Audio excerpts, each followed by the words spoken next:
Assalamualaikum warahmatullahi wabarakatuh. Nama saya Nurul Husna binti Mak Rejab, bernambah matrik A168-166. Saya merupakan pelajar tahun akhir pengajian Arab dan Tamadun Islam di Fakulti Pengajian Islam Universiti Kebangsaan Malaysia. Dalam video ini, saya akan membentangkan mengenai tajuk kajian saya, iaitu kesukaran item kosakata kerja Al-Quran dalam ujian kosakata Al-Quran bagi set 20, 25 dan 30 menggunakan model pengukuran Rush. Dan saya juga di bawah seliaan Prof. Madya Dr. Kasih Abu Bakar. Latar belakang bagi kajian ini ialah Al-Quran merupakan kalam Allah dan mukjizat terbesar Nabi Muhammad SAW. Isi kandungan yang terkandung di dalamnya memberi 1001 makna kepada umat Islam, terutamanya kepada mereka yang betul-betul serius memikirkan rasa yang tersembunyi di dalamnya. Al-Quran bersifat syumul dan menjadi pelengkap kepada kehidupan manusia kerana segala hukum hakam terdapat di dalamnya, seperti hukum yang berkaitan dengan akidah, ibadah, muamalah dan sebagainya. Membaca Al-Quran juga merupakan ibadah yang mulia dan mempunyai banyak manfaatnya. Namun begitu, jika hanya membaca tanpa memahami isi dan menghayati maknanya, tidak mencukupi untuk mencapai tujuan dan objektif utama Al-Quran diturunkan. Oleh itu, seseorang itu dituntut untuk membaca, mentadabbur dan memahami isi kandungannya supaya mereka boleh jadikan Al-Quran sebagai panduan hidup mereka dalam kehidupan seharian. Antara aspek penting dalam kajian ini ialah: pertama, permasalahan kajian; kedua, persoalan kajian; ketiga, objektif kajian; keempat, metodologi kajian; kelima, dapatan kajian; dan keenam, rumusan kajian. Permasalahan kajian. Mutakhir ini, tahap penguasaan kosakata bahasa Arab di kalangan pelajar kurang memuaskan dan berada pada tahap yang lemah. Hal ini menyebabkan seseorang itu tidak dapat memahami isi kandungan Al-Quran serta tidak dapat menguasai pembacaan Al-Quran dengan baik. Pencapaian pelajar yang rendah dalam pembelajaran bahasa Arab juga berpunca daripada penguasaan kosakata yang lemah. Selain itu, penguasaan aspek pengetahuan kosakata yang terhad akan membataskan keupayaan pelajar dalam menguasai kemahiran berbahasa. Tambahan pula, berdasarkan kajian lepas, aspek penilaian tahap penguasaan kosakata Al-Quran bukanlah suatu kajian kuantitatif yang mendapat sambutan daripada ramai penyelidik. Hal ini kerana kebanyakan kajian-kajian lampau berkisarkan tentang kajian aspek tata bahasa. Persoalan bagi kajian ini pula ialah: pertama, apakah kata kerja yang paling kerap digunakan dalam Al-Quran? Kedua, apakah nilai kesahan bagi ujian kosakata Al-Quran dalam instrumen kata kerja bagi set 20, 25 dan 30? Ketiga, apakah tahap penguasaan pelajar tahun 2 Universiti Islam Antarabangsa Sultan Abdul Halim Muazzam Shah terhadap Quranic Vocabulary Test QVT? Keempat, apakah kesukaran item kata kerja dalam ujian kosakata Al-Quran? Objektif bagi kajian ini ialah: pertama, mengenal pasti kata kerja yang paling kerap digunakan di dalam Al-Quran; kedua, menilai kesahan ujian kosakata Al-Quran dalam instrumen kata kerja bagi set 20, 25 dan 30.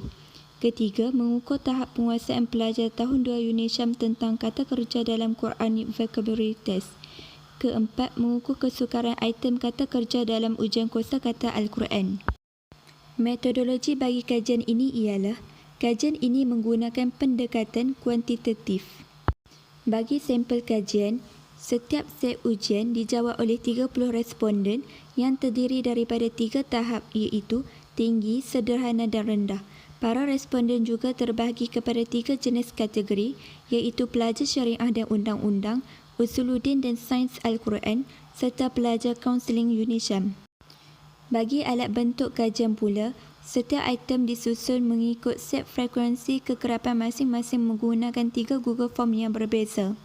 Setiap instrumen terdiri daripada 2 bahagian, iaitu bahagian A mengenai demografi ringkas berkaitan latar belakang pembelajaran bahasa Arab responden, dan bahagian B pula terdiri daripada item-item sepunya dan berfokus. Oleh itu, dapatan kajian bagi nilai kesahan ujian kosakata Al-Quran ialah: aspek penting yang perlu dilihat dalam menilai sifat pengukuran item ialah polariti item, sifat unidimensi item dan kesesuaian item. Bagi polariti item, item yang menunjukkan nilai positif bermaksud Item tersebut berfungsi dalam arah yang sama untuk mengukur konstrak yang dibina. Selain itu, untuk mengukur kesepadanan item, nilai mean square untuk infit item perlu berada dalam nilai yang produktif iaitu antara 0.5 hingga 1.5. Bagi set 20, 25 dan 30, kesemua item berada pada julat yang boleh diterima dan bernilai positif. Ini menunjukkan item tersebut diguna dalam kajian ini. Justru, dapat disimpulkan bahawa kesemua item adalah produktif untuk mengukur tahap penguasaan kata kerja dalam kalangan responden. Dapatan kajian bagi tahap penguasaan responden terhadap ujian kosakata kerja Al-Quran pula ialah tahap penguasaan responden terhadap ujian kosakata Al-Quran terdiri daripada tahap keupayaan responden yang dapat mengatasi kesukaran item tersebut atau tidak mampu mengatasi. Secara keseluruhannya, dapat dilihat bahawa peta individu item bagi set 20, 25 dan 30, jarak antara nilai tertinggi tahap penguasaan dengan nilai di bawahnya mengalami gap yang agak jauh. Dan sememangnya tahap responden ini melebihi nilai kesukaran tertinggi item instrumen. Dapatan kajian bagi kesukaran item instrumen kata kerja set 20, 25 dan 30 pula ialah penggunaan model pengukuran Rush telah berjaya mendapatkan nilai kesukaran item kata kerja bagi set 20, 25 dan 30 dengan menunjukkan tahap kesukaran item yang tinggi, sederhana dan mudah dalam kalangan responden. Oleh itu, faktor sukarnya sesuatu item itu berkemungkinan disebabkan pilihan jawapan yang agak samar dan mengelirukan ataupun responden tidak pernah mengetahui dan pertama kali melihat perkataan tersebut.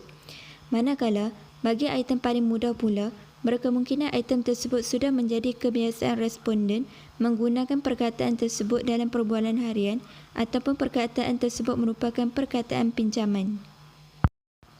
Akhir sekali, rumusan kajian. Kajian ini telah menghuraikan secara terperinci mengenai tahap kesukaran item kosakata kerja dalam Al-Quran bagi set 20, 25 dan 30 berdasarkan model pengukuran Rush. Berdasarkan kajian ini, instrumen QVT yang telah dijalankan dibuktikan sah serta boleh dipercayai untuk digunakan dalam ujian pengukuran tahap penguasaan responden. Manakala, aspek kebolehpercayaan instrumen kajian dapat dilihat berdasarkan kebolehpercayaan individu, kebolehpercayaan item, indeks pengasingan individu dan juga item yang didapati kesemuanya berada pada nilai yang memenuhi kriteria yang sepatutnya. Dari sudut pemilihan model pengukuran Rush iaitu MPR, merupakan pemilihan yang tepat kerana aspek kesahan dan kebolehpercayaan disemak secara terperinci melalui model pengukuran ini. Itu sahaja pembentangan daripada saya. Sekian, terima kasih.